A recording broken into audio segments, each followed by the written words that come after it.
E aqui no estúdio está comigo o pastor Sérgio Queiroz. Bom dia, pastor. Seja bem-vindo à Jovem Pan João Pessoa. Bom dia, Daniel. Bom dia, Amanda, Fábio. É uma alegria estar aqui e também ouvir o comentário aí do Josival. Voltando aqui, eu acho que depois de 1 ano e meio, mais ou menos. Isso. O senhor ficou em silêncio durante esse período, mas o seu nome sempre estava sendo posto na discussão política pelo resultado que foi obtido, né? Sem a estrutura que Josival citou, sem apoio de grandes políticos, lideranças políticas aqui da Paraíba, sem apoio inclusive do próprio ex-presidente Jair Bolsonaro, a quem o senhor apoiou e também participou da gestão, e mesmo assim aqui em João Pessoa foi o mais votado. Por que o silêncio e por que agora se posicionar mais uma vez dentro do cenário eleitoral, dentro do cenário político aqui em João Pessoa, pastor?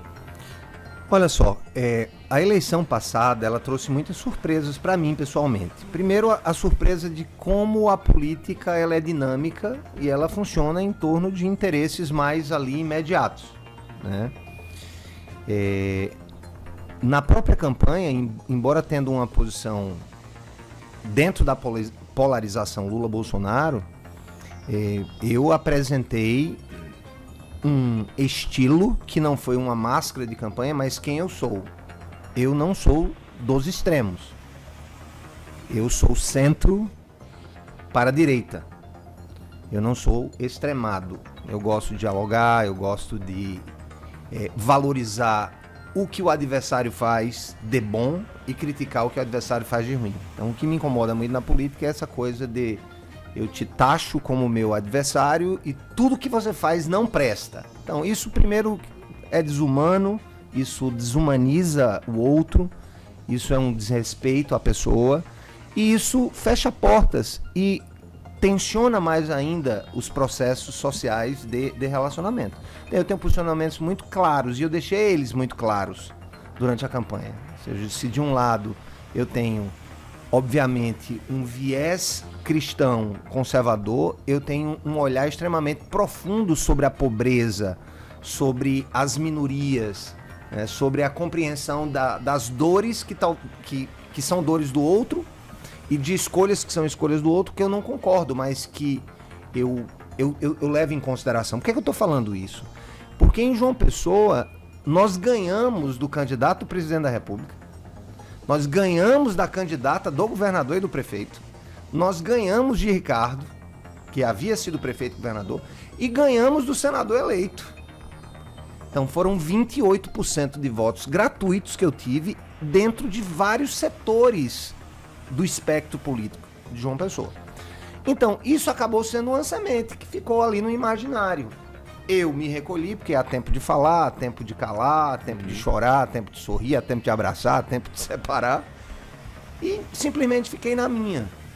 Depois do fato da retirada de uma das candidaturas a prefeito, exatamente em razão daquilo que foi a minha pauta, e é a minha pauta de anos, que é a tal da candidatura independente, sem partido. O senhor está falando de Nilvan Ferreira, Tô que não conseguiu Nilvan. o partido não, aqui de eu acordo de manhã, eu já estava vendo o quadro se desenhando. Bem, Nilvan vai polarizar com Cícero aqui, ou vai Nilvan, ou vai Rui, e lá na frente eles vão se compor. Quando eu vi aquela cena, eu não sei dos bastidores do que aconteceu, por que não deram o partido, como é que isso aconteceu, eu não sei, mas aquilo evocou o que dentro de mim é um princípio de exercício democrático que deve ser amplo e deve ser pessoal, que é o direito de votar, mas também o direito de ser votado. Na verdade, no Brasil, a gente tem o dever de votar, mas não tem o direito de ser votado, a não ser que o partido bata o martelo. Então, aquilo despertou aquela, digamos, indignação. Aí eu fiz uma nota, não de apoio apenas a Nilvan, a qualquer pessoa que sendo viável, não é permitida participar pelo sistema. Aquela nota repercutiu em João Pessoa. Era apenas uma nota de indignação. E aí eu recebi algumas ligações, Deltan Dallagnol ligou para mim. Somos conhecidos há anos antes, até mesmo desse pleito do presidente da República em 2018. Aliás, em 2018.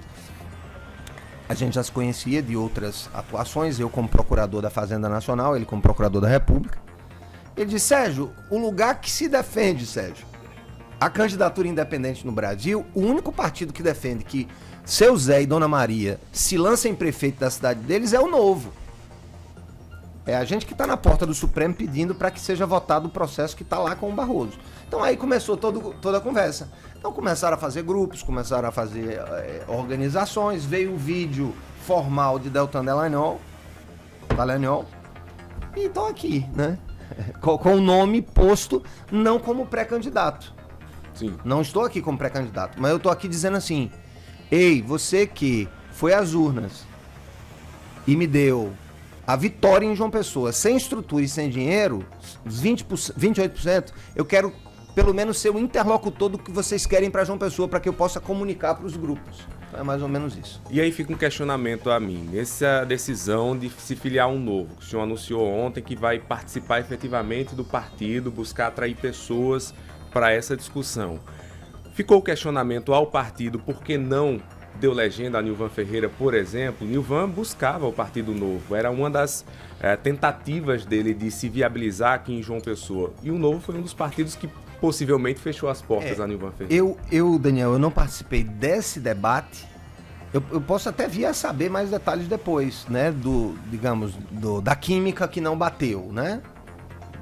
Por que não bateu a química? O que eu sei é o seguinte, é que o Novo, embora ele tenha todo esse ideário relacionado às candidaturas independentes, embora isso coloque em risco os próprios partidos, e eu não sou contra partido, eu só quero que haja uma possibilidade lateral, uma segunda via, dentro desse processo, o Novo ele tem processos seletivos que estão relacionados a adesão dos que querem ser do partido e querem ser candidatos a uma série de princípios e valores sobre a política.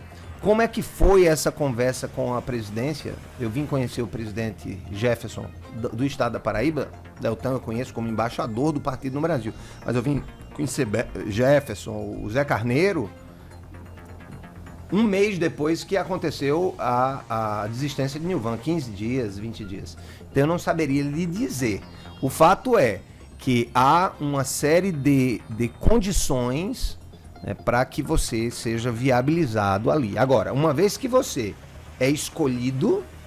Tem a garantia. Você não é escolhido para poder lá na frente ser traído como Silvio Santos foi. Você não tinha nem nascido... Mas eu sei da história. A história de Silvio Santos com Marcondes Gadelha, ele era viabilíssimo para ser o presidente da República e o sistema foi lá e cortou a participação dele depois que que o circo já estava armado. Mas, pastor, isso não é contraditório porque o convite, o vídeo do Dallagnol já lhe convida para ser o candidato em João Pessoa a prefeito, sem passar por processo seletivo nenhum, sem nem ser filiado ao partido. Não, veja bem.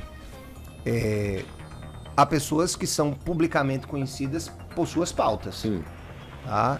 É aquela história, você está numa empresa fazendo um processo seletivo, o processo seletivo é importante para que você tenha no seu quadro alguém que você não conhece. Agora, se você conhece alguém que não defende hoje, que defende as cartilhas do partido, inclusive a candidatura independente, que é algo que eu já defendo publicamente há anos, combate à corrupção, que eu defendo há anos, um Estado mais enxuto que eu defendo há anos, não, isso certamente, em consenso de presidência nacional, estadual e municipal, entenderam que eu já passava por todos os crivos. Embora, vamos lá, eu não estou filiado ao Novo. Eu ainda participarei desses processos, né, para que se considere se estarei e como atuarei dentro do partido. Mas isso é questão fechada? Vai realmente buscar essa filiação? Não, eu vou buscar agora um processo de aproximação de conhecimento maior diante desse convite. Vou participar do processo seletivo que todos é imposto, né? Serei entrevistado, precisarei assinar algumas declarações, precisarei contribuir para o partido, porque isso é uma das normas do Novo. O filiado ele paga para o partido existir, é diferente. Então, isso deve acontecer nos próximos dias. Mas, o que é que eu sou hoje no Novo, Daniel? O que é que eu quero ser hoje dentro do movimento? Um mentor. Alguém que seja a captação desse desejo majoritário de João Pessoa, dos 28%, e aí se decida, né, o que é que se vai fazer com isso. O que é que pessoalmente pesa para a sua decisão de ser candidato ou não? Claro que o Novo tem o seu processo, mas também tem a sua decisão própria de ser ou não candidato a prefeito de João Pessoa. O que é que está em questão no seu pensamento para definir se vai se colocar à disposição realmente de ser candidato? A minha vida gira em torno de 3 bases que são o sustentáculo da minha existência, né? A primeira delas, o meu cargo como procurador da Fazenda Nacional, membro da AGU, desde 2000. Esse aqui é o mais fácil de resolver porque há licenças previstas na legislação. Aí eu teria que me afastar já em abril.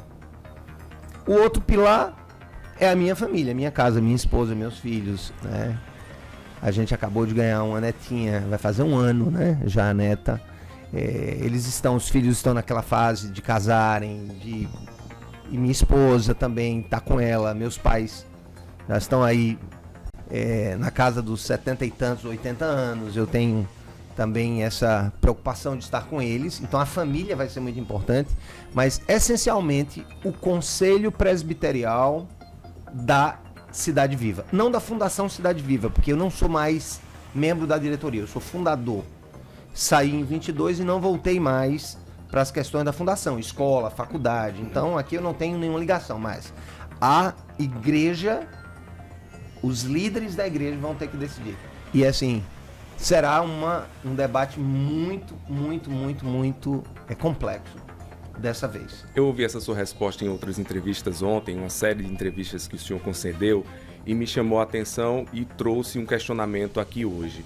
Na última disputa eleitoral, o senhor tentou separar bastante a igreja do seu processo enquanto candidato. E ontem me chamou a atenção essa fala de que esse grupo vai participar da decisão, se isso não seria uma forma de também colocar a igreja dentro desse processo eleitoral aqui em João Pessoa.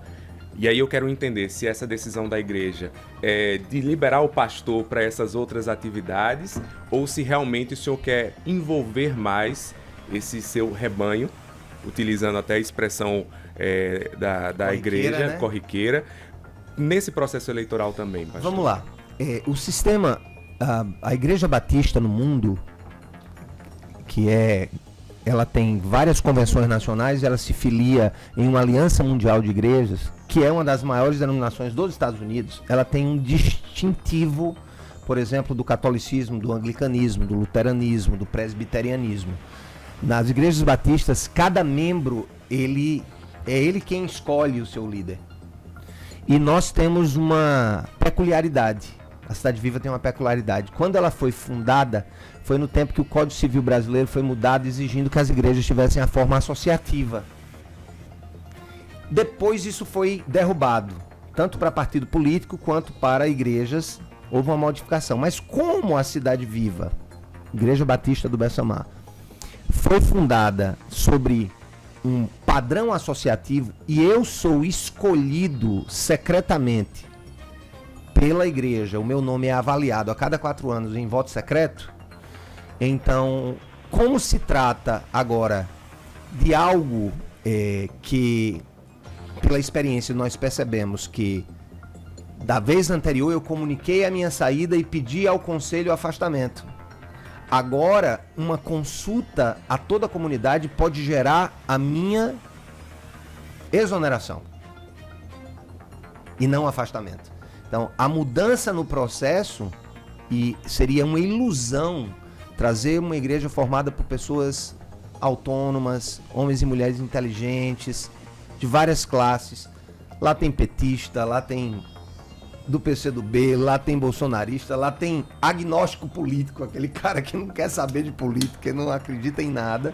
Seria uma ilusão da minha parte essa condução. É tanto que eu não pisei nem na porta. Não é que eu não subi no púlpito. Você mora lá perto, né, da comunidade, mas nem nas portas da instituição eu estava. Eu acho que houve, de minha parte, alguns exageros, mas de outra parte, a gente entende que, e isso é uma percepção minha, o conselho vai decidir, eu preciso consultar realmente, porque não será apenas uma consulta se eu devo ou não ser pré-candidato, mas se eu devo ou não deixar de ser o presidente da comunidade. Pastor, eu queria entender agora a sua percepção da última campanha eleitoral. Eu cheguei a conversar com algumas pessoas que participam da sua comunidade e me relataram a decepção que o senhor teve em relação a todo o processo, né? Que não foi fácil, principalmente para a sua candidatura de um partido pequeno, sem tempo de televisão, apesar dos espaços nas empresas de comunicação aqui em João Pessoa, mas que tinha uma série de limitações que os outros candidatos não tiveram. O senhor saiu decepcionado do processo? Antes de mais nada, eu quero agradecer a Jovem Pan, eu quero agradecer a imprensa paraibana, porque mesmo não tendo a obrigação de me convocar para debates e para entrevistas em razão de que o partido PRTB não tinha representação federal, vocês todos me abriram espaço. Então isso foi assim, isso foi um alívio, isso foi uma alegria para o meu coração, né? Mostrou o carinho da imprensa paraibana comigo e de graça, totalmente de graça, no sentido de serem graciosos em me chamarem para os debates. Bem, quando você é noviço em alguma área desconhecida, você tem surpresas, aprendizados e decepções. A vida é assim. Você se surpreende, você aprende, você se decepciona. E decepções, elas constroem o tecido da sua alma.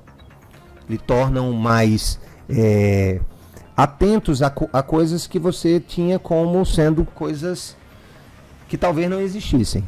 Bem, eu tive muitas decepções e a primeira delas tem a ver com isso. Eu tentei me aproximar de agremiações maiores, que me dessem tempo, que pudessem me dar 1 segundo na televisão, ou 5 segundos para eu dizer, meu nome é Sérgio, alguma coisa dessa natureza, como a Enéas fez. Mas foi incrível como os grandes blocos saíram tirando, inclusive partidos que tinham um alinhamento nacional com o meu partido, mas que na Paraíba foram para outros campos totalmente diferentes. Um deles foram levados. Novo. O senhor chegou a consultar o Novo na época? Não, na verdade, o Novo, na época, tinha um outro comando também. Tinha um outro comando, Amoedo tinha uma outra perspectiva, né? O partido estava assim, em uma cisânia nacional, tanto que eles perderam muitos deputados por causa dessa cisânia. Mas partidos como, por exemplo, na época o PTB, que era um partido que claramente estava vinculado lá às questões ao apoio, digamos, naquele aspecto político, e outros partidos, e outras tentativas assim muito humildes que eu cheguei para conversar, né? Me deem 10 segundos de televisão, me deem alguma condição de pelo menos a Paraíba ver meu rosto ou ouvir minha voz. Então essa foi uma das decepções, que ela tá ligada ao que a gente falou aqui, eu acho que em off, né? As questões relacionadas a essa tirania dos partidos, né? E a tirania dos grupos sobre os partidos. Agora, então essa foi uma das decepções. O senhor se decepcionou com as igrejas também? O senhor tem a proximidade, tem ainda, com vários pastores influentes aqui na Paraíba, e esses pastores se envolvem muito, diferente até do senhor, se envolvem muito na disputa eleitoral, anunciam apoios a candidatos tradicionais, inclusive. O senhor se decepcionou com isso também? Olha só, eu não espero nada de ninguém de maneira absoluta, especialmente de líderes, pastores ou padres. Eu vou dizer por quê. Porque eu acho que a função do líder, especialmente religioso, não é prender as pessoas, mas libertá-las das ideologias e das idolatrias, inclusive das políticas. O que houve foi o seguinte: talvez alguns pastores de João Pessoa ou da Paraíba acharam que eram maiores do que realmente eram na capacidade de conduzir, e aqui eu falo de maneira pejorativa, pessoas como se fossem animais a acompanharem as suas abordagens. Pelo contrário, eu fiquei muito feliz, porque eu vi que grande parte da população cristã, tanto católica quanto evangélica da Paraíba, fechou os ouvidos para os apoios incoerentes dos seus líderes. Então, na verdade, pelo menos, e eu não estou dizendo que foi em todos os lugares, na Cidade Viva eu prego para que as pessoas sejam libertas das ilusões e das idolatrias. Então eu vejo que há muita gente, há uma massa cristã com pensamento pessoal e independente daquilo que os seus pastores e líderes determinam. Ninguém é dono da consciência de ninguém. E pastor que acha que é dono da consciência de seu rebanho, ele não é um pastor, ele é um lobo. Vamos lá, falar sobre João Pessoa. Qual a sua percepção sobre a gestão do atual prefeito Cícero Lucena? Tá, vamos lá, isso aqui é um ponto até controvertido da minha fala, né? Eu estava dizendo ontem. João Pessoa é uma cidade que está ficando cada vez mais bonita, mais organizada. E isso não é mérito de A, B, C ou D, mas isso é mérito de uma história de gestores que nós tivemos aqui.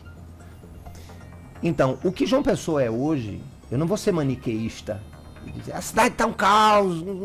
Não, pelo contrário, a cidade vem sendo trabalhada e ela tem evoluído, né? Mas isso é fruto de várias mãos. Isso é fruto da gestão, por exemplo, de Luciano Agra, que eu considero o maior urbanista brasileiro, infelizmente não está entre nós. Um cara de outro campo de pensamento que o meu, sim, mas um cara que eu aplaudia e aplaudo pela sua capacidade de gerir planejamento urbano. Isso tem a ver com o Luciano, isso tem a ver com os governos também, que foram das coisas boas que foram feitas pelos outros que vieram depois, Cartacho, Cícero.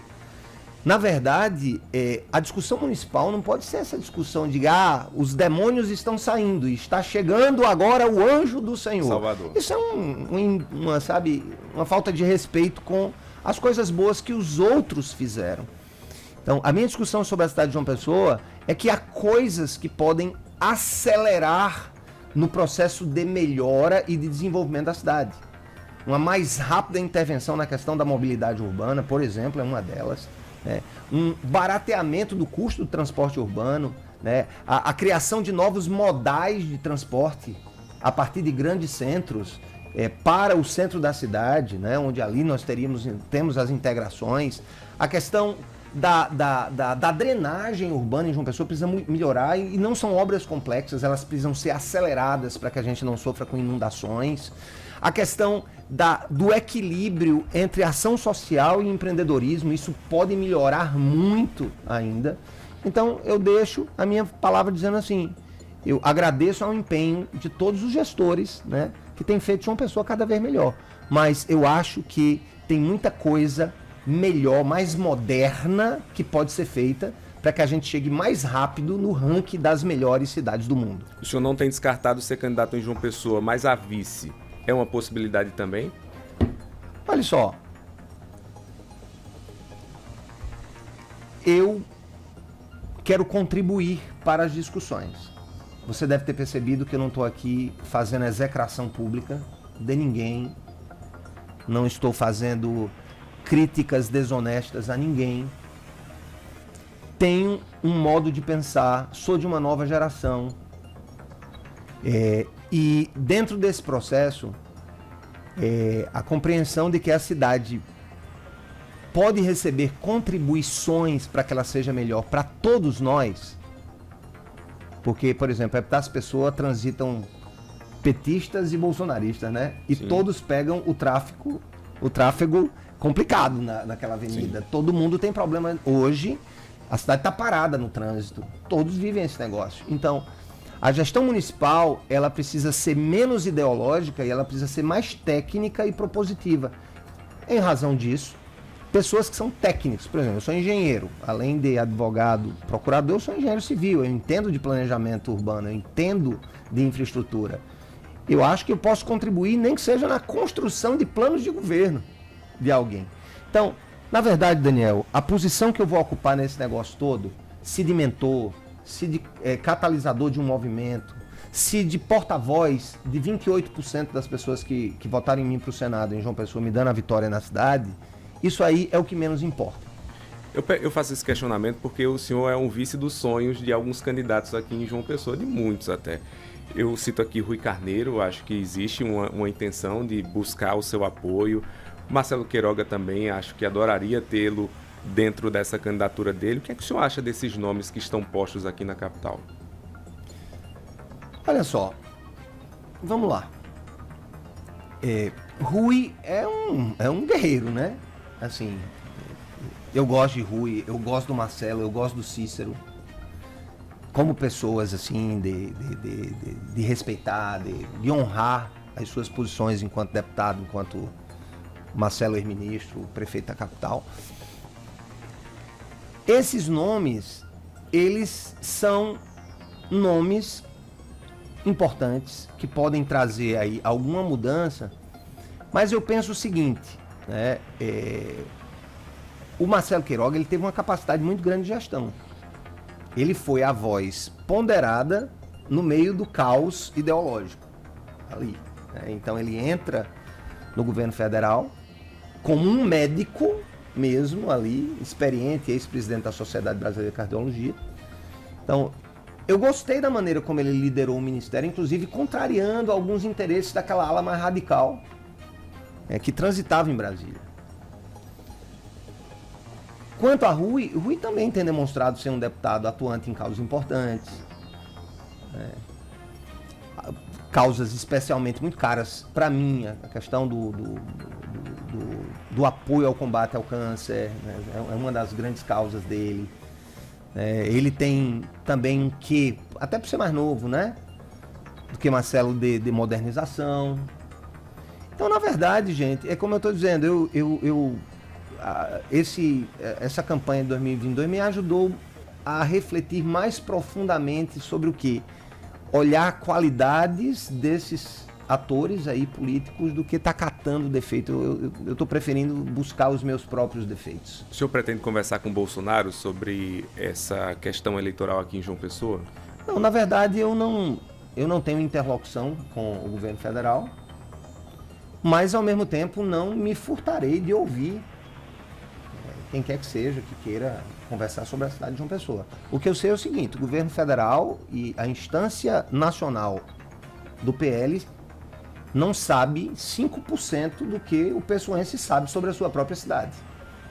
Então, se a gente quer realmente mudar a política de baixo para cima, não é João Pessoa que tem que ouvir Brasília, é Brasília que tem que ouvir João Pessoa. O que é que o senhor acha da postura do PL, partido do ex-presidente Bolsonaro, aqui na Paraíba especificamente, que inclusive derrubou, né, a possibilidade de candidatura do radialista Nilvan Ferreira? Acho que faltou tato, eu acho que faltou paciência no processo. Ao que parece, Valdemar da Costa Neto, presidente, por ser mais próximo de Marcelo, acabou gravando um vídeo e já colocando, isso aqui é nosso pré-candidato e tal. Eu acho que houve uma certa imprudência no processo de escolha. Talvez se eles tivessem, e eu estou falando aqui como alguém de fora, tá? Não sou do PL, nunca fui do PL. Se eles tivessem conversado melhor, né, tivesse havido aí uma maior empatia com os clamores, ninguém pega um candidato.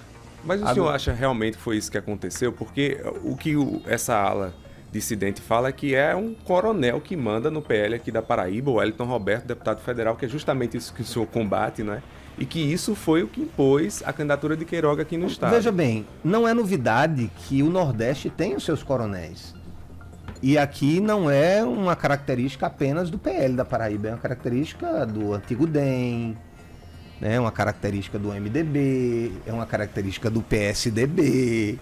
Então, eu não quero nem colocar o Wellington Roberto como sendo o demônio dessa situação, porque o sistema político nordestino, ele substituiu ainda o modelo do coronelato lá de trás. Então, ele é típico do Nordeste.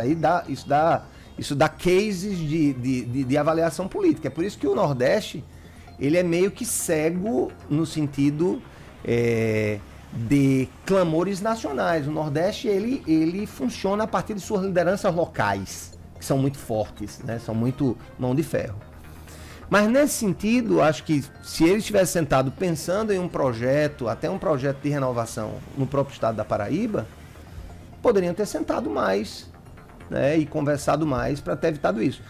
Agora concordo, o modelo de política no Nordeste é mão de aço, é mão de ferro, e são realmente donos de estruturas políticas. Pastor, nosso tempo está estourado, mas eu tenho que fazer a pergunta, porque hoje está marcado um depoimento de Bolsonaro, de Técio Arnaud Paraibano, ex-auxiliar de Bolsonaro, em relação a uma tentativa de golpe. Tem manifestação domingo, o senhor pretende participar? O que é que o senhor vê o senhor acha disso tudo? Vou dar um desafio aqui, se o senhor puder falar em 1 minuto, o que é que o senhor pensa sobre essas operações? Veja bem, eu não vi os autos do processo. Como jurista, eu não posso estar emitindo opiniões, porque o médico não pode emitir uma opinião sobre um remédio. Ele tem que prescrever o remédio de acordo com a doença. Eu não vi os autos, eu não sei o que é que está sendo questionado, eu não sei quais são as provas que são colocadas lá. Então, eu espero que tudo seja esclarecido, né, e que o presidente da República ele consiga demonstrar nas suas respostas que, segundo ele fala na imprensa, ali houve muito mais acessos verbais de ira do que ideais próprios e definidos de se gerar uma convulsão antidemocrática no Brasil. O senhor acha que ele está sendo perseguido, o que ele alega até o momento? Veja bem, aí eu não falo com relação a Bolsonaro. Eu acho que há hoje um desequilíbrio de poderes no Brasil. Eu acho que há sim um agigantamento do Poder Judiciário na sua esfera máxima, com todo respeito aos ministros que lá estão. Mas hoje o parlamentar, o deputado é um mini prefeito, o judiciário é o legislador e o presidente, qualquer que seja ele, ao que me parece, tem sido marionete na mão desse descompasso e dessa incoerência, desse desequilíbrio entre os poderes do Brasil. Pastor Sérgio Queiroz, muito obrigado pela sua presença aqui na Jovem Pan. Muito obrigado, Daniel. Obrigado, Amanda, Fábio e todo mundo que está ouvindo aí. A número 1 do Brasil. Jovem Pan.